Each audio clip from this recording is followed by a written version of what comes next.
Bonjour Monsieur le ministre, Balogun Adama pour le Baromètre. Alors Monsieur le ministre, le 30 janvier dernier, la ministre des Affaires étrangères et de la coopération internationale a convoqué l'ambassadrice du Niger en Côte d'Ivoire suite aux accusations jugées graves du président nigérien contre la Côte d'Ivoire. Le gouvernement ivoirien a fait savoir qu'il attend la réaction de Niamey.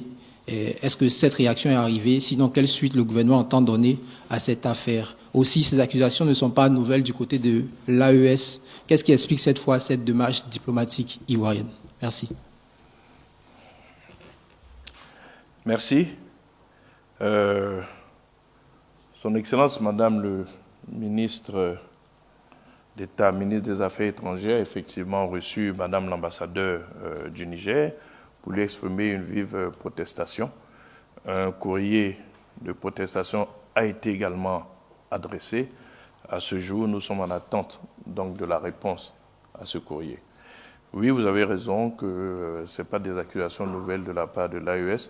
À ce jour, nous attendons les preuves de toutes les autres accusations. Je serais tenté de ne pas faire plus de commentaires, étant entendu que l'État islamique du Grand Sahel a revendiqué cet attentat pour lequel, de façon grotesque, la Côte d'Ivoire et d'autres pays ont été accusés. Pourquoi cette réaction? Elle est très simple. Jusqu'à ce jour,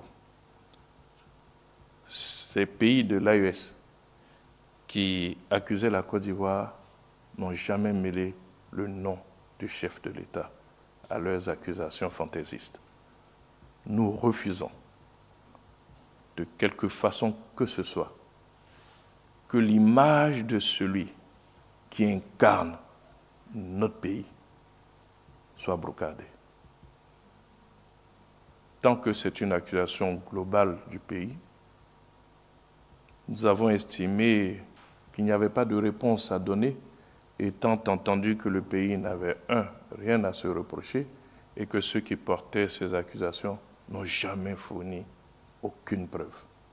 Mais ici, pour ceux en tout cas qui ont entendu ces accusations, le nom du chef de l'État a été mêlé à cela, ce que nous, Ivoiriens, respectueux de notre président, nous refusons.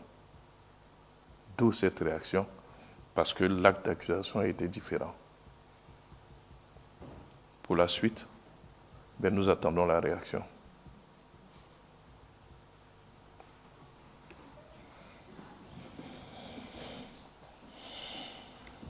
Excellence, permettez que je puisse revenir sur la question, toujours Kamaluddin Tagba de l'agence de presse Bloomberg.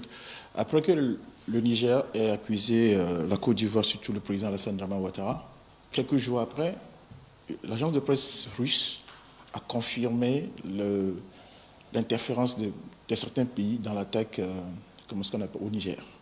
Est-ce que la Côte d'Ivoire va aussi s'exprimer par rapport à la position de la Russie sur la question? On sait que la Côte d'Ivoire a de très bonnes relations avec tout le monde. Maintenant que la Russie soutient le Niger sur cette position, est-ce que la Côte d'Ivoire va aussi s'exprimer verbalement contre la Russie? De un, si je m'en tiens à votre question, la Russie n'a pas indiqué la Côte d'Ivoire, elle a parlé d'ingérence de certains pays. De deux, la Russie n'a pas impliqué le chef de l'État. Nous laissons la Russie à cette déclaration. Nous avons d'excellentes relations avec ce pays qui a une représentation diplomatique ici. Nous continuons nos relations avec la Russie. Mais mon propos était très clair. Et ça, aussi bien les Ivoiriens que tous les pays doivent savoir, on n'acceptera pas que le chef de l'État, le président de la République, son Excellence Alassane Ouattara, soit vilipendé de façon mensongère. Nous ne l'accepterons pas.